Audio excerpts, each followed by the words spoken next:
evening. Tonight, date is February 23rd. It's currently 6:32. I'd like to call to order our board meeting for this evening. At this time, I'd like to start with introductions, and Jason, could you start us? Jason Chance. Jamie McCallum. Trisha Allen. Ellen Whelan-Weist. Jess Venable Novak. Mary Heather Noble. Wendy Baker. Barbara Wilson. Suzanne Buff. Thank you. Is there anyone online? No board members, no admin. Okay, thank you. Next, I need a motion to adopt the agenda. So moved. Second. Any corrections, changes? Seeing none. All those in favor of adopting the agenda as warned, please indicate by saying aye. Aye. Any nays? Any abstentions? Okay, the motion, agenda has been adopted. We now are up to the next agenda item, which is our first public comment period. There's no one online. Would anyone in the room like to make a public comment? Okay. I just want to let everyone know that I went to the Bridgeport open house and it was all Shoreham residents. There was one from another town. So I just wanted to thank our principal for making that change when that happened as well so that we could all go. Yeah, thank you. Thank you so much. Thank you. Okay. Sorry, guys. I sound worse than I am. Next up is approval of the minutes. May I have a motion to approve the February 9th minutes? So moved. Second. Any corrections? Any changes? Any questions? Seeing none. All those in favor of approving the minutes for February the 9th, please indicate by saying aye. Aye. Any abstention, or any nays? Any abstentions? I abstain. Okay, thanks, Jess. Bills. ACSD bill approval. Jason, take it over. Yep. Suzanne and I approved 2 warrants last week. One general fund warrant dated February 13th, 2026, for the amount of $1,412,440.95.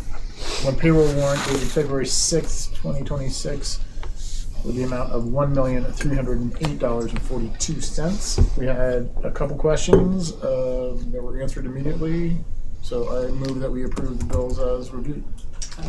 Okay. Any questions? Seeing none. All those in favor of approving the bills as reported by Jason, please indicate by saying aye. Aye. Any nays? Any abstentions? The bills have been approved. Barb, one thing about bill approval coming up, with the board transition and reorg, we still have to approve bills on March 2nd, 16th, and 30th, even if we don't have the finance committee reformed. It doesn't have to be a member of the finance committee. It can be any board member that can review bills. I'm happy to train and support. I even created some brief documentation to help you in the process. And March 2nd, we're still the current board, so that's Yeah. review. So that one, I think we should be covered, right? Yep. And so, But it doesn't have, March 2nd doesn't have to be current members of the finance committee. It could be other members. Putting that out there. okay. Do we want need some volunteers this evening, or how would you like to handle it? Doesn't need, if you are interested and willing, you do have to devote a little bit of time on those dates. I try and go in early in the morning. You can go really early. I mean, Melissa is there at 6:30. Yes. So at 6:45, you could be in there reviewing bills if you want. So what, 2 people have to do it? Yes. At the same time? No. No. Not at the same time? Nope. Okay. But if you've never done it before, We should have somebody that's. you would be good to Yeah. actually use it as an opportunity to see what it's about. Yeah. It might. And I'm flexible. I can, if whatever time works, I can meet someone there and we can do it together. And What if time, or when do you normally go in? What day of the week do you typically, It's on a Monday. on a Monday? Yeah. So. And Melissa's really nice to meet and Oh, talk she's to. fantastic. Yeah. If we have a problem if we have a problem, I've done it in the past, so I'd be happy to fill in if necessary. And would you like folks to really reach out to you Yep. if they're Shoot me an interested? email and we'll figure out the time to do it. And if you don't have enough, let me I know, will. and then I will be happy to help. I'll do it on the second, read my last one. Okay. Okay. Well, thank you, Jason. Thank you. Next is report of the superintendent.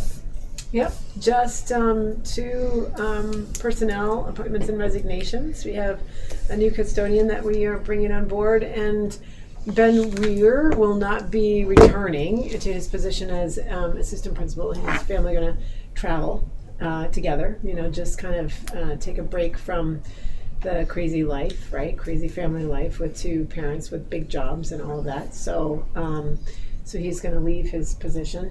He may very well wish to join us again when he comes back, but he's going to, if he does, it'll be in a different way, So he's making that transition.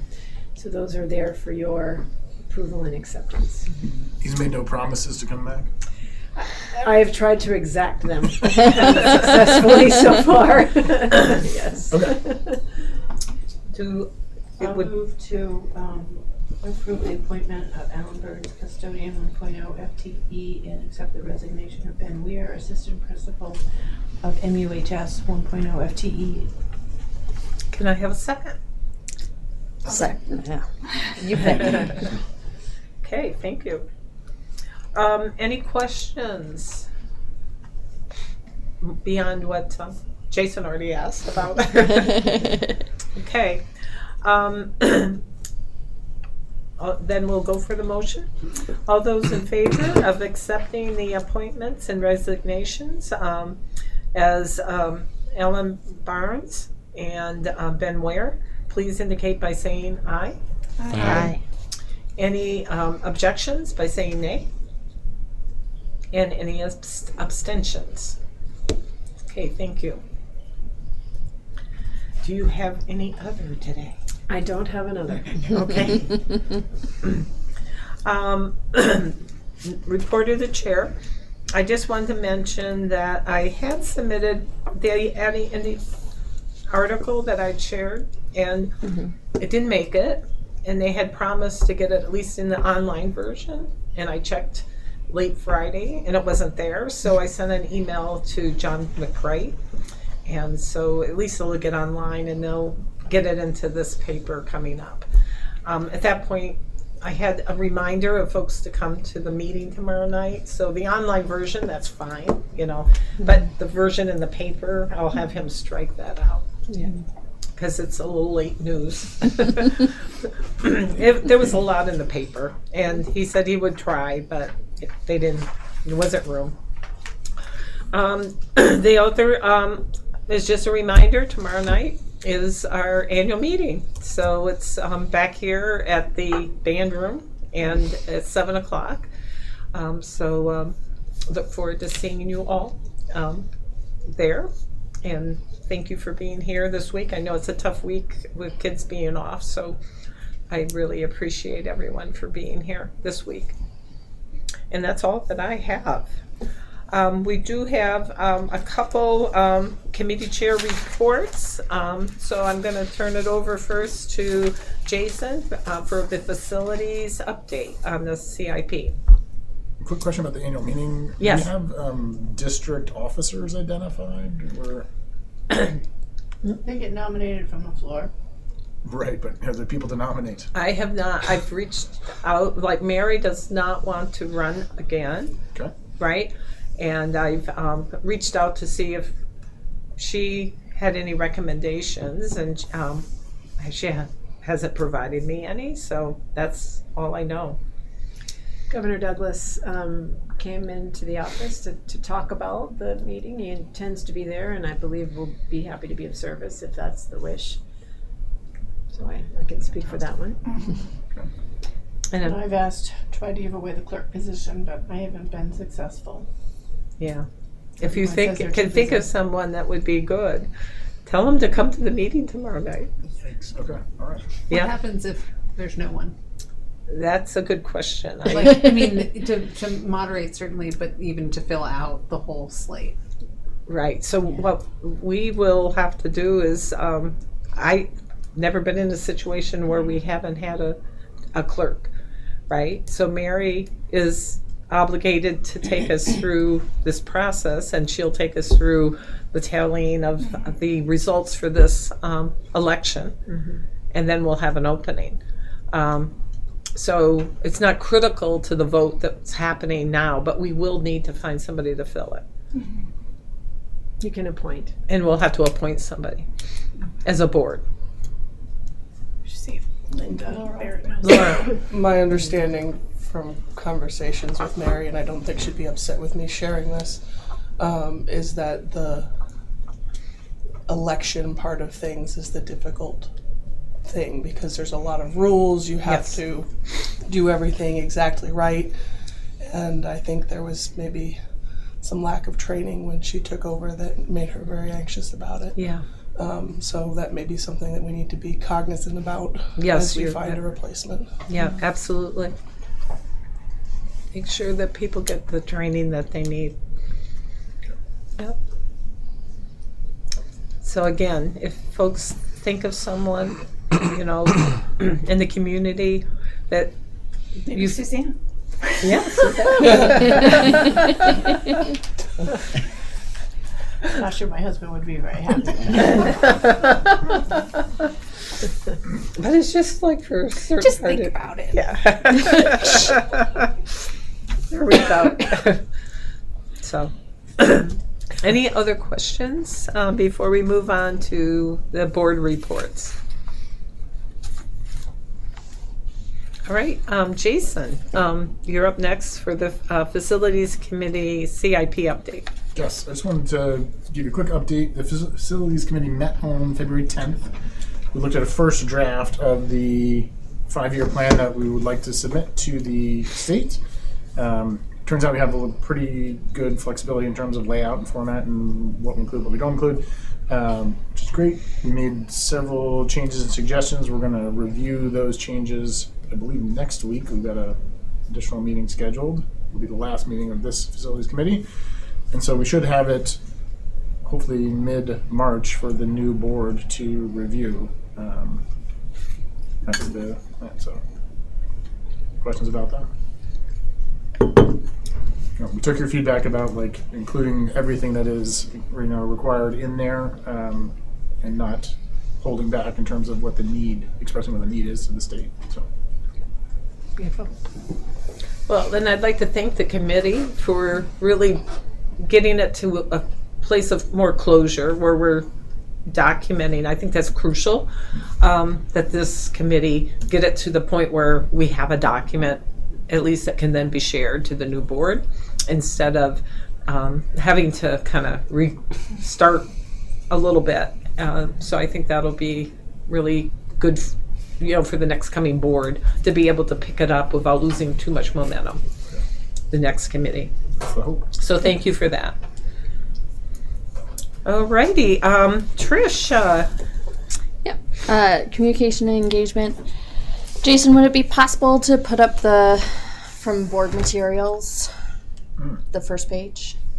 It's not a quick thing, but I can definitely. Well, we'll see how it goes. But in the meantime, before I get to the full summary, we did have our meeting at Weybridge. It was the largest group, and impressive to note that with a school population of 48 kids, it looked like there were representatives of 12 households there. So like an incredible percentage that showed up for that evening, which was wonderful. It was a great conversation. There was a lot of information shared around the capital improvement plan. Jason was kind enough to be there and on hand to answer questions. A lot of conversation around kind of our the questions that we continue to get. What's going to happen with our rural schools? What does the future look like? Where are we going? What's out there? This is the first of the meetings where I felt like we had an answer to the we might have big changes coming ahead. Do we take control now and make choices while we know we can make choices, or do we wait and see what's going to be imposed on us before we make those decisions? I think at our meetings up to this point, it was more of an acknowledgement that this is the question everyone's wrestling with. At the Weybridge meeting, there was definite feedback that they would rather hold off and wait and see what the main state decisions are going to be before things happen. It was also noted by the committee that it was the first discussion that really also touched on middle school and high school, the futures of those schools and the kids at those levels, which was a really great conversation to listen to. And as a board member, I think hit me like, oh yeah, we're doing a lot of talking around the elementary schools and how these district movements are affecting the elementary schools, but yeah, they're also going to be affecting our upper level schools as well. So found those to be really interesting. So that was Weybridge itself. And then the committee put together a project summary of the school board town halls this past year. So this first one is the one pager, the TLDR. So as a recap, we put together school board town halls. Our purpose, the ACSD school board traveling town halls are an opportunity for the board and public to come together for an open and informal conversation. We will share information, ask and answer questions, and gather feedback to deepen connections between our communities and the board. Community members from all ACSD towns are welcome to attend any town hall meeting. The meetings will not be available on Zoom, but minutes from each will be available. And so that was, our purpose. Our goals that we were hoping to meet were providing a time for communication that cannot take place during board public comment periods. I think we've all expressed and experienced the frustration of not being able to have a back and forth during board meetings. Connecting with all 7 towns in ACSD in the absence of having our traveling board meetings. As I believe we're all aware, various reasons we had to move from a model of having our full board meetings in the different towns of ACSD, and so this was an effort to figure out how to get our presence back into the towns, and an opportunity to listen to the concerns and priorities of our district community. So we were able to hold 6 town halls from September through February. The Ripton Town Hall is slated for after board reorganization. We decided to save Ripton for last because of the ballot. We thought it would be more valuable to have the conversation after the vote on whether to sell the school or not happens. One meeting was not warned. Again, this is just a learning experience for communications and engagement and how to make these things happen. Luckily, Dr. Baker was kind enough to step in and moderate that one. Each hosting group mentioned they were grateful that the board members took the time to hold a conversation. So really was expressed that this was an effort and a sort of engagement that was valued from the community. We were able to have rich conversations at every meeting, whether there was one participant, which was one of the meetings, or 27 participants, which was another meeting. And really, even the small groups, the large groups, it was impressive. And really, I'm grateful for the opportunity to sit down and be able to listen and have those conversations. As a committee, we went through kind of what have we heard and where do we go with this information. So it's important to continue to create those spaces for conversation between the community and board members. Hopefully the recommendation is after reorg, whoever is on the new communication and engagement committee, these town halls continue or improved version thereof.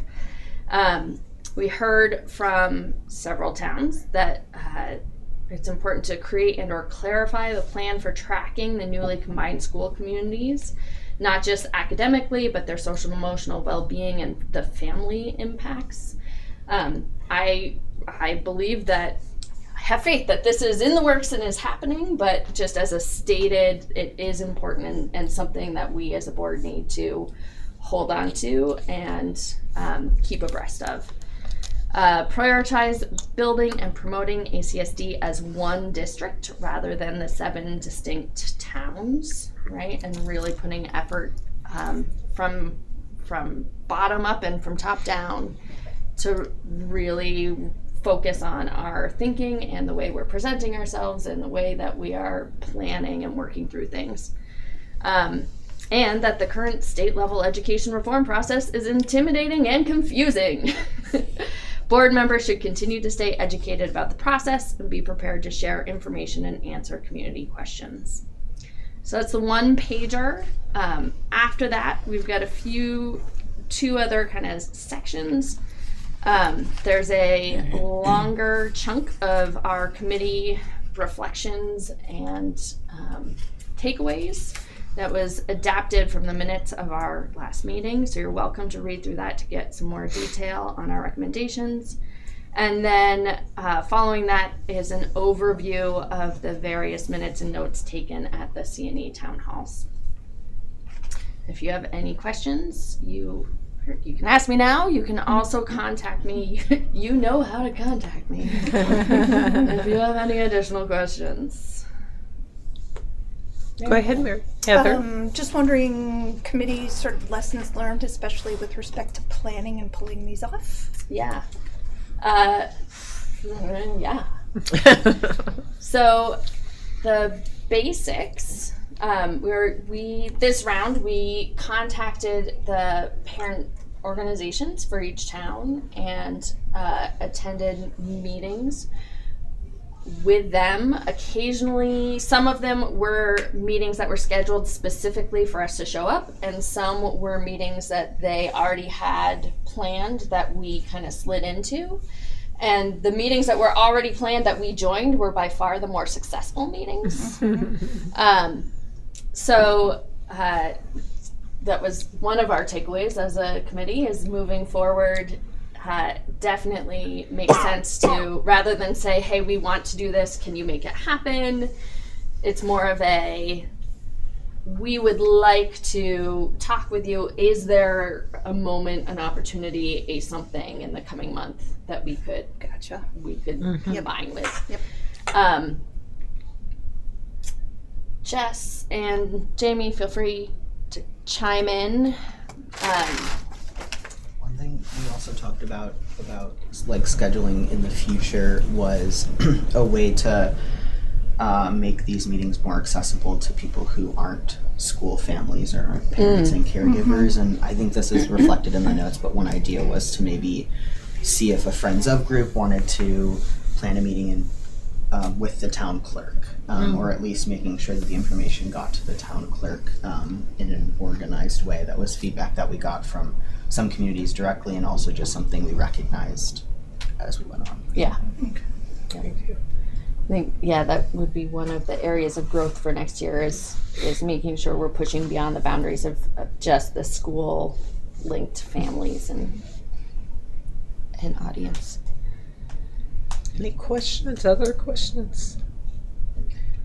It's not a question, it's a reflection, which is, first, gratitude to the committee members, because this, I can only imagine the additional hours and nights and just the heft of the work that you put in, but also I'm sort of jealous of the ability to, not that this wasn't available to me and I did attend one, but I'm thinking more about how, as a board, we can learn from and evolve on this.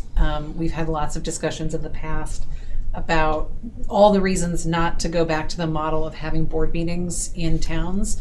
But so I think that this is a really important, next step for trying to figure out what the different version could look like. But I think the board should be there. I think that as board members who are not necessarily on this particular committee, we should all be expected to attend one or two of these, because I just think that the richness and the diversity of the conversations, to say nothing of the decisions and the feelings of everybody in this time across all these towns, it's incumbent on us, and it feels like a burden that could get shared, but also that we would all benefit from more exposure to these. So really grateful to you all for organizing and doing them. And I just think the next version of this should have much more understood and expected board involvement.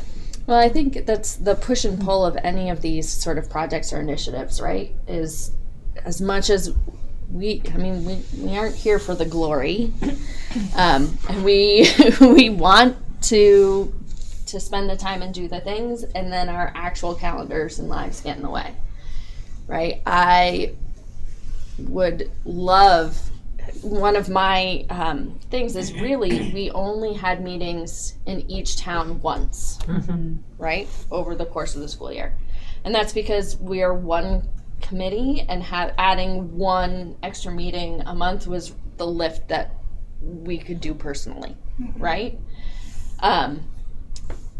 What you're saying, right, is if we could have more board members and hold more than one meeting in a town over the course of the year, ideally awesome. And I think that's something that the committee could really think about and wrestle with next year, because it's important to meet our promises, right? We don't want to say, well, yes, we're going to go to every town 3 times this year, and it's not be able to do that. Right. This was year 1. This was the first chance. Yeah, Jamie. Well, I was going to say that I thought it went pretty well, and one thing I was thinking about after our last meeting, and the conversations we had were pretty candid. And I think one of the reasons for that is that we were not here. We were on everybody else's turfs, their area, and we were guests in a certain way. Sometimes we were literally invited to other meetings, and we weren't hosts. And I don't think we thought about this in the beginning, but I think that changes the vibe a little bit. And people were like, all right, we're here, let's go, let's talk, And I think we got just that little switch, I think made a difference. So I agree. I think we should definitely continue them. And, the stuff you reported back is really important. And I think they'll continue to be fruitful ways to do it. And I think, if they were replacements for a larger board, or rotating of a larger board, I in some ways think they're a better avenue than the rotating full board meeting, because there was few of us, and there's no sense bringing 13 people. It's like, then it's just our meeting again, and I think this felt like a very different kind of thing, and we heard stuff that I don't think people sometimes would have felt sharing in this forum. Right. I have one last question. Dr. Baker, did you attend all of them? I did. I think I did. Yeah, we talked about that. What were the pros and cons of that? Yeah, I'm also wondering about the sustainability of that expectation. Yes. Well, and I would say this year we were always happy to have Dr. Baker join us, right? That at least. I think it wasn't the expectation that you would be there, but always wonderful that you were able to attend. You fielded the most questions. Yes. People wanted to ask you questions because you make decisions sometimes that we don't make. And because also a lot of the questions are about the state stuff. Yeah. But it's like, if we wouldn't have had you there, we would have looked like a little bit amateur night, and I think we did weigh the pros and cons, but I think I don't even know what the cons were, but it was definitely very good. Yeah. I think. Well, I guess that's my point, is that to what extent is this a board thing versus a traveling and I'm not criticizing in any way, but just moving forward, the expectation lying on the shoulders of the board versus the shoulders of the superintendent, and how how we navigate that. It's a good question. Yeah. Well, and I do think it's Yeah. the big lift, the imperative to the committee, the CNE committee, was to be there to listen For sure. and to witness and to digest and to take that all in, right? I think even if there were no questions or comments directly directed right to us, it was important to be there, and because you're still hearing what is it that they want to know from Dr. Baker? What are the things that are concerns? What are the things that they're excited about? What's happening? And how does she answer the question? And how does she answer the question? Right. Yes, exactly. I think it was helpful to me. Sometimes the timing of them was interesting, as we moved across. But, particularly I think the Cornwall meeting was really helpful to have. I mean, some of those, I think Cornwall and Weybridge, those two were meetings times that I already had scheduled, because I will check in with the Friends of groups from time to time also. They'll invite me to the things that they're doing.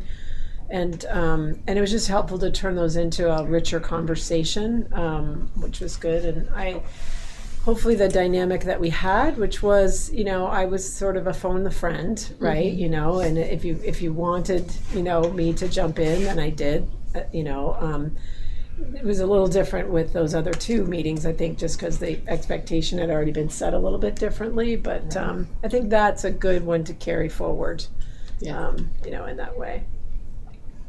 Ellen. Actually, I have a question about the Middlebury meeting and whether there was attendance by MUMS and MUHS constituents, or if it felt mostly elementary for being at Mary Hogan. Mostly elementary for being at Mary Hogan, which is why at the Weybridge meeting, when conversation about the middle school and high school came up, I was like, oh yeah, duh. Yeah. Like that's another thing for like, it's not enough just to have a Middlebury meeting, right? I think. Right. And it was the Middlebury meeting was A Mesa meeting. It was A Mesa meeting. Right. Yes. Yeah. Right. The only overlap was parents who had kids at Yes. Multiple schools. Yeah. Yeah. Yeah. But having something specifically at a MUMS or MUHS, I think would be a good move Right. moving forward. Jason.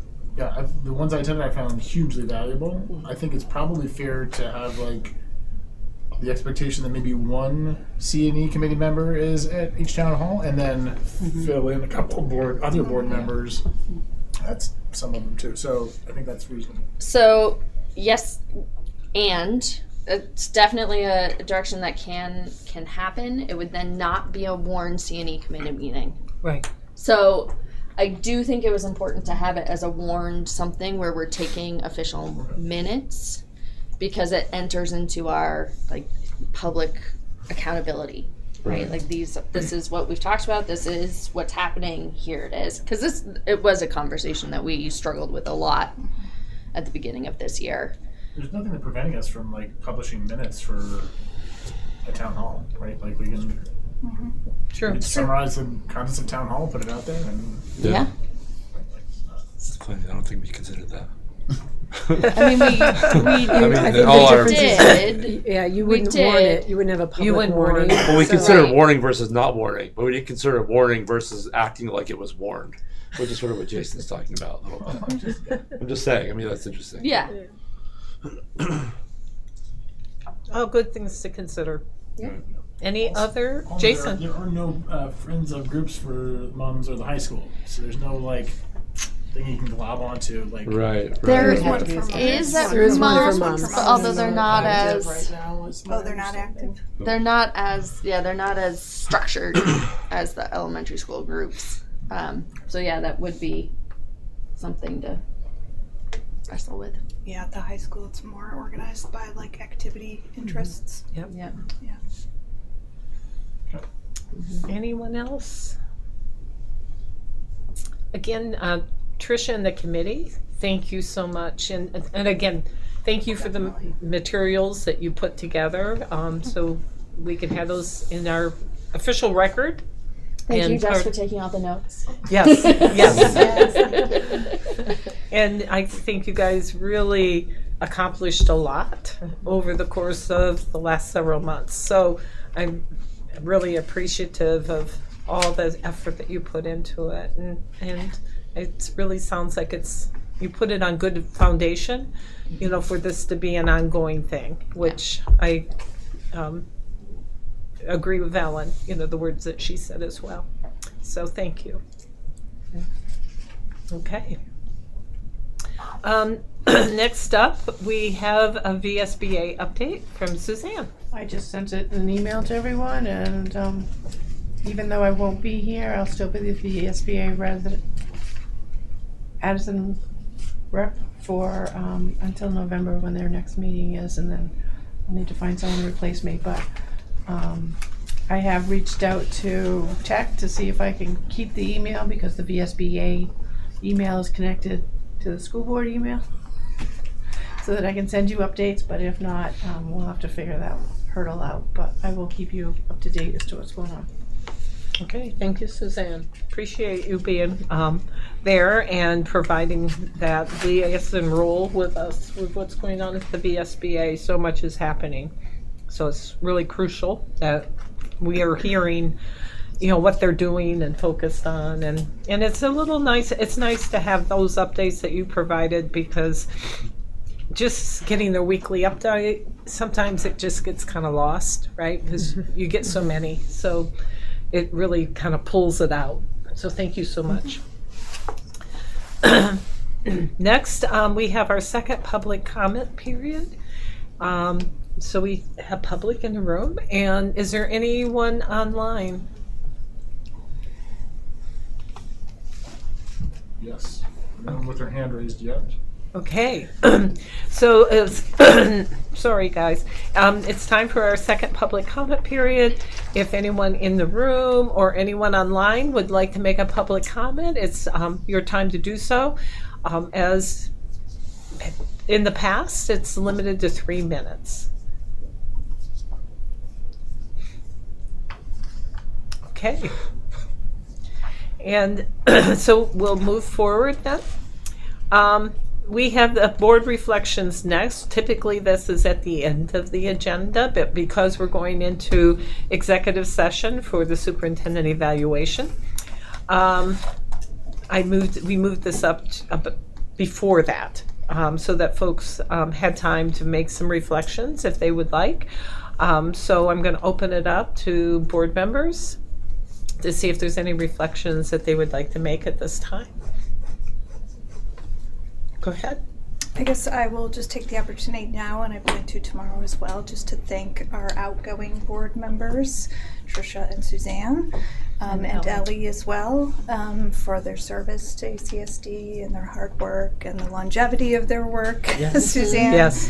And just everything that you all have added to the group and to our work. So thank you sincerely. Ditto. Thank you. You stole the words.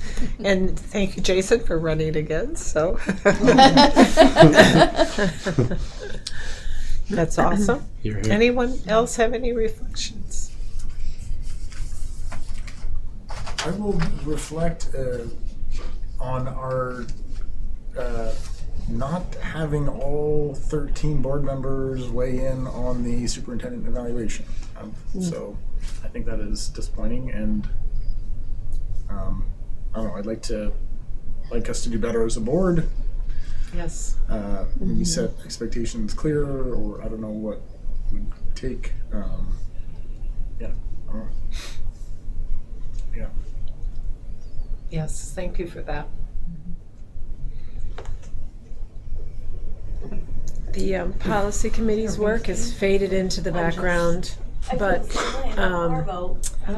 there are a lot of families that, we have 22 families that have applied for a transfer. Oh.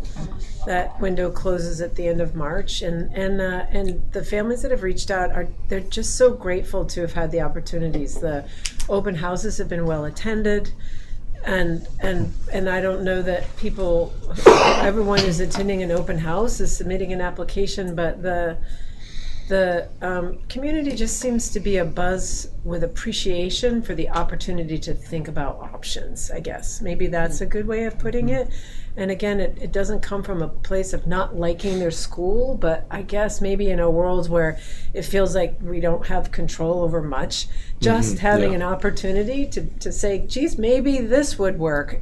It's creating a lot of positive energy. And, you know, the policy committee worked really hard to sort that out, and it has landed in a really nice place, you know, so far, you know, as we're moving through things. And so I just wanted to make sure that that was known from the operations standpoint. Thank you. Yeah. I thought it was your email that you sent out saying that, you know, at that time it was fewer than the 22, I think maybe 19, but more than half of them have been from either homeschool families or private school folks. So a lot of people coming into the district, I thought it was like a really valuable thing. And I'm not sure how much we really thought about that, but, you know, considering bringing that many kids into the public schools who were in it before or were thinking of alternatives to it, I thought I was really heartened by that. So it's great. Absolutely. When do those get finalized? March 2nd is when the window closes, and then the lottery takes place after that. So families should know by March 23rd. I'm just curious what the numbers are going to pan out at the Bridgeport school eventually. Yeah. My concern, I guess. Any other reflections?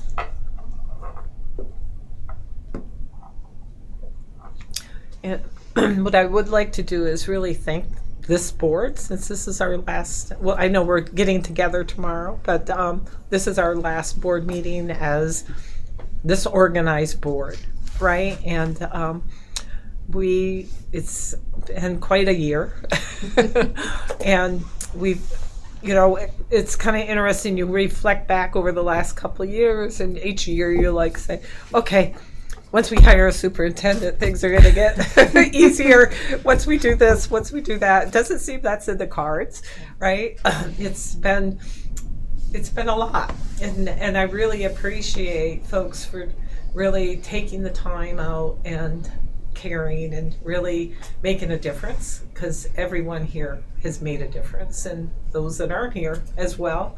And I'm really proud of the board and how we've handled ourselves and tackled hard things, and I'm really pleased that I got to serve with all of you. And we're gonna, you know, miss the ones that are leaving for sure. And you know, Tricia, everybody knows you, you know, so it's gonna be so hard to go into a community meeting. The parade, the graduation parade's not. I know. Oh, it's not going to be the same. It's not going to be the same. Plus Suzanne's history is, Yes, you know. absolutely. I know, exactly. So it's been, you know, so just thank you. And I know I harp on you, you know, to fill out these things and that thing and all this kind of stuff. But I really do appreciate each and every one of you that are here, and those that couldn't attend tonight. Okay, so anyone else? And then it's time for us to go into executive session. The executive session is for the purpose of the superintendent evaluation per 1 VSA 313A3. And at this time, I would entertain a motion for us to go into executive session. So moved. A motion of finding first, right? Do we need that for, well, anyway. Okay, The motion of finding that we need to yes. do it. Can you read it? Would you like to read it? Yeah. I forgot Yes. the cheat sheet. Do you have a cheat sheet too? I know. I forgot. Go ahead. Go ahead. One last time, Suzanne. Pass that off to somebody next. Yeah. I move to find that premature general public knowledge regarding the superintendent's contract or evaluation clearly places the board at a substantial disadvantage because the board risks disclosing its negotiation strategy if it discusses the superintendent's contract / evaluation in public. I'll second. Okay. All in favor of the motion that Suzanne mentions, please indicate by saying aye. Aye. Any opposed? Any abstentions? Okay, now we can have the second motion. I move to enter executive session for the purpose of discussing superintendent's evaluation under Title I, Section 313A1. Second.